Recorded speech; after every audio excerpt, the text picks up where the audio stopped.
Okay, ladies and gentlemen, so we are back for today's video. This is for Wednesday, okay, the 9th, or sorry, the 8th, Wednesday the 8th,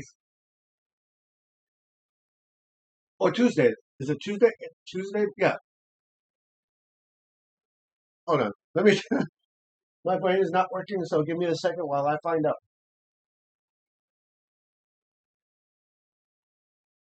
Okay, yeah, so this would be Wednesday the 8th, video for Wednesday the 8th, okay.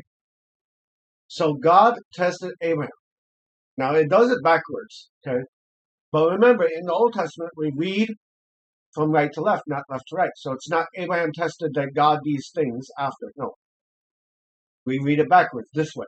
And it came to pass after things these, God that tested Abraham.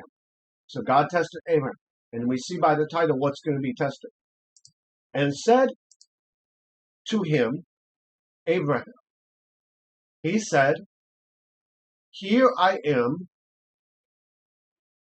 So Abraham responded, and he said, that's God, take now your son, Binka, eat. Okay, your only Yachidacha, whom you love, Isaac, and go to the land of Moriah and offer him. Okay, now we know that in the story, right, this would be offer him, right? And we know from the story to sacrifice, basically, offer there as a burnt offering. So not just like, hey, trust your son and put him in my hands. That's not what it's meaning. As a burnt offering. So basically, be ready to sacrifice your son. Now think about this. In today's age, right, if someone was to say, God told me to take my son to a mountain and sacrifice him, we would be like, yeah, that's murder, you know. We would be like, that's horribly wrong. That's unaliving, as we say on TikTok. Okay? That's unaliving to do that. Plus, if you tried to do that today, they would immediately take your kids from you, is the point. But in the old times, that was the way. On one of the mountains, which I will tell you. So you won't even know which mountain to go to. But I want you to sacrifice to me. So early, Abraham, in the morning, he saddled his donkey and took two of his young men with him. Okay, this would be like servants. Okay, two of his servants. Okay, young servants. And he also took Isaac with him, right? And he split the wood. That means cut the wood. This is that word split does not mean divided. It means cut in half. The wood for the burnt offering. And he arose and went to the place of which God had told him. On the third day, he lifted up his eyes. Abraham lifted up his eyes, right? So they're traveling for 3 days, okay? And on the third day, Abraham lifts up his eyes and he saw the place from a distance. And said Abraham to his young men,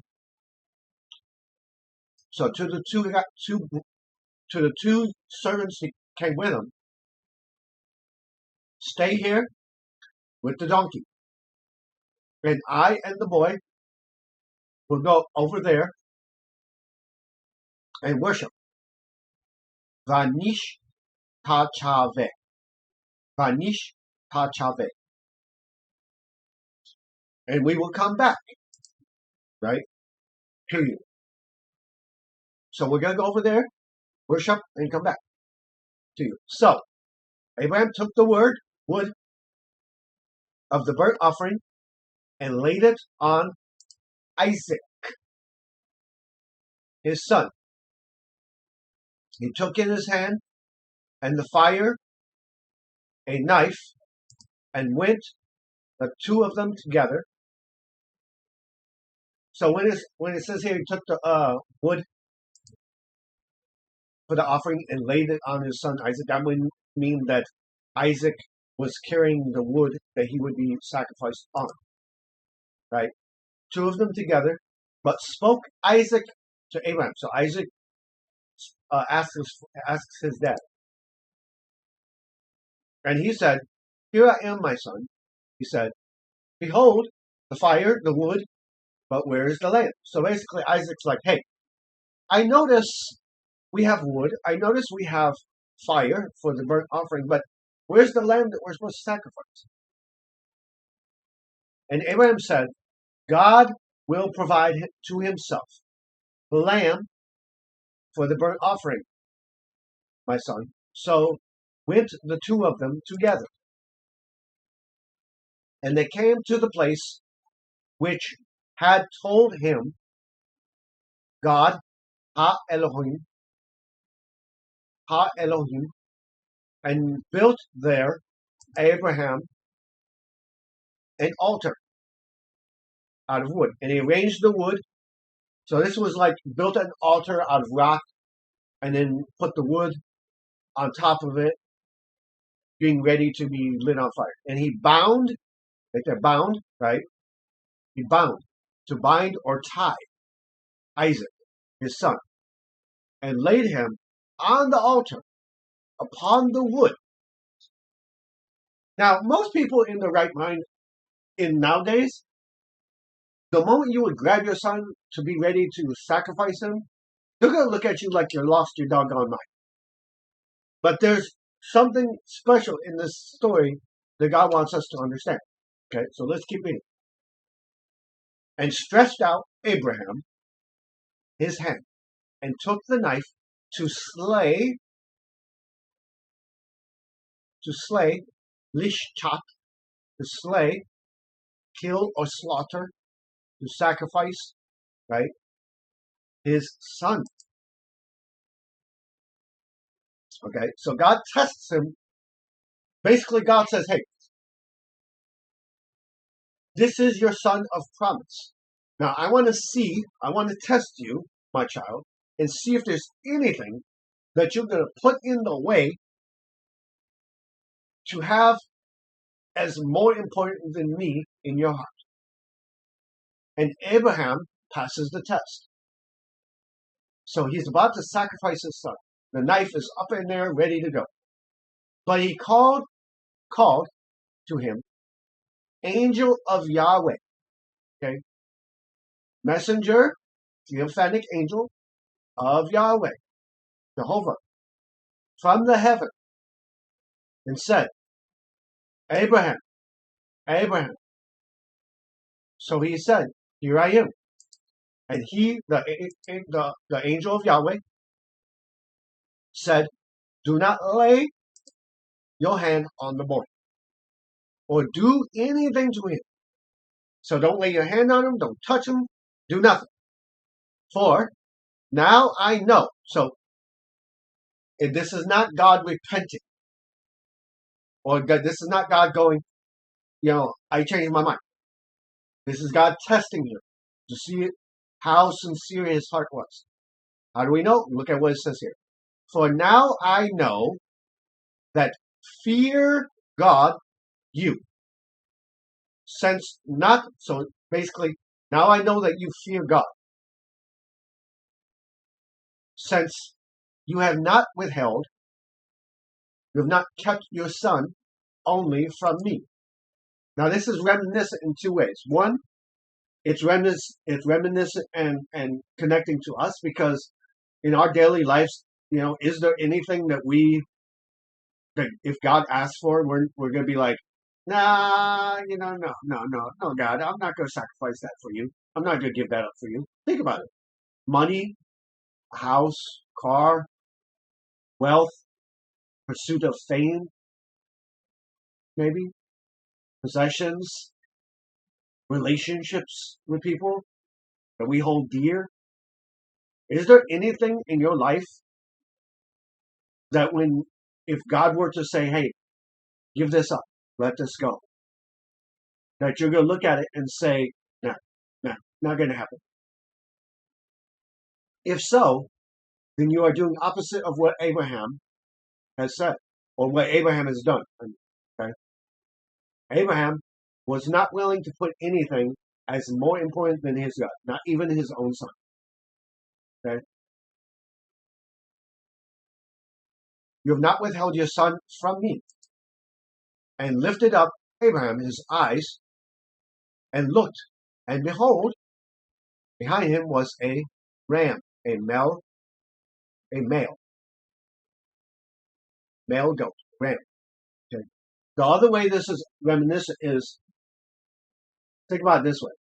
Abraham was not willing to have his son be more important than God. In the same way, God the Father was not withholding his own son from us, even though he could have. So Abraham and Isaac is a representation, in a way, of what's going to come later when God the Father does not withhold his own son from going to the cross for our behalf. And he took Abraham, ram, so went by its horns in a thicket, was caught. So the ram was caught in a thicket. What is it, a thicket? A bush, a thicket, okay? By its horns. The name Abraham, and called his son instead for a burnt offering. Basically, the ram took the place of Isaac. Now that's connecting to us as well. Because what did Jesus Christ do? We were supposed to be the burnt offering. We were supposed to be the one having to be sacrificed because of our own failures and mistakes and sins, right? We were meant to be on that burnt offering ourselves. Christ came along as the spiritual ram, if you will, and paid that price for us. He became the replacement on our behalf, right? And Abraham offered it to Yahweh, Jehovah, in the mountain this day. It is as will provide Yahweh that of place it should be provided. So that place now has a name that's basically meaning Yahweh will provide. Okay? And called the angel of Yahweh to Abraham a second time. Right? So he says a second time, out of heaven, and said by myself, I have sworn by myself, says Yahweh. So I swear it. I make a promise. For on the account which you have done this thing, and not have withheld your son, only that I will bless you, and multiplying, I will multiply your descendants. So basically, what Abraham did went on his account. Now, why is that important? Why is it important that action of obedience to God went on his account? Because in the Old Testament, right, you had to work for your salvation, right? So you had to earn your salvation. So here, Abraham has really showed God, I'm going to do whatever is needed to earn my salvation, right? By doing what is right and just in your eyes. So God says, okay, since you have done good to obey me, I'm going to benefit you. I will multiply you. I will bless you. Not only you, but all that come after you. As the stars of heaven and as the sand, which is on the seashore, and shall possess your descendants the gate of their enemies. Okay? I will make them conquerors. Right? And shall be blessed in your seed all. All of your descendants will be blessed. All of your descendants will be blessed. All the nations of the earth, because that you have obeyed. So for the reason that you have obeyed, all of this prosperity is going to happen to you and your descendants. My voice, so returned Abraham. Right? But he's talking about you have obeyed my voice. You have obeyed. You didn't even see me. You just have obeyed that you heard me. So returned Abraham to his servants that were still waiting, and they rose and went together to Beersheba, and dwelt Abraham at Beersheba. Okay. So I just wanted to share this with guys. So where's Beersheba? Okay, so this is the Dead Sea right there. Okay, this is the Gaza Strip. This is Negev. This is Jordan.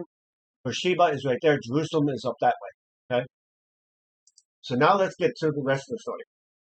And it came to pass after these things that it was told unto Abraham, so saying, indeed has born Milcah.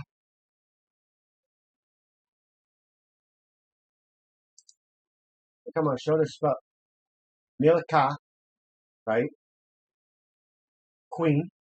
Also, she children bore to Nahor, your brother Uz, and his firstborn Buz, and his brother Kemuel, father of Aram, and Chesed, and Hazo, and Pildash, and Jalaph, and Bethuel, and Bethuel begot Rebekah, eight, meaning probably the age, 8. These bore Milcah to Nahor, brother Abraham. Okay.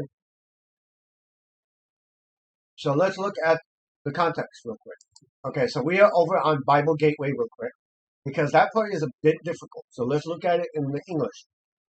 Abraham was told later, Milcah is also a mother. She has borne sons to your brother Nahor.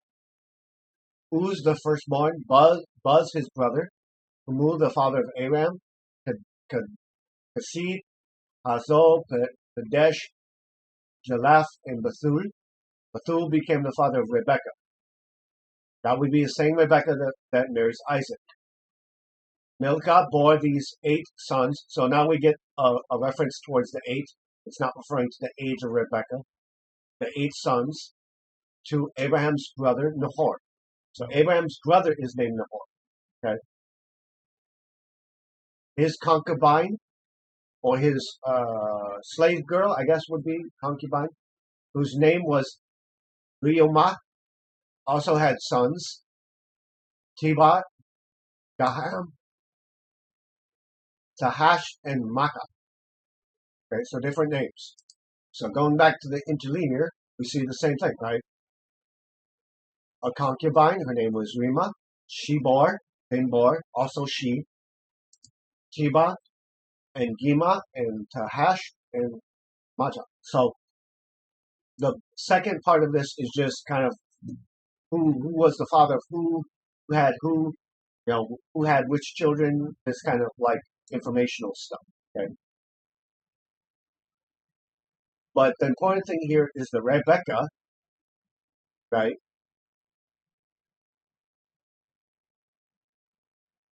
Here, as we saw, Rebekah comes along. She is finally born. That is the same Rebekah that becomes the wife of Isaac, right? She's the wife of Isaac. She's the daughter of Bethuel, as we see here, and Bethuel begot Rebekah. So Bethuel is the father, okay, of Rebekah. Rebekah is the sister of Laban. Rebecca is the wife of Isaac, and she is the mother of Esau and Jacob. Okay, and I think Esau and Jacob is the one with the two brothers, and one sells his soup for inheritance or something like that. Okay, and ladies and gentlemen, that is the end of this chapter, which is chapter 22 of Genesis. Okay, and I believe I already connected this part about, but the point of this first part for you is question yourself honestly. Ask yourself, if God were to ask me to give up anything at all, to let go of it, give it up, turn away from it, stop doing it, whatever the case may be, whether it's a relationship, a person in your life, something you're holding on to so dearly, would you be like Abraham to say, yes, Lord, there's nothing that's going to be more important to me than you? Or would you say, nah, no, God's not going to ask that of me, or nah, I'm not going to let go of that? Would you resist?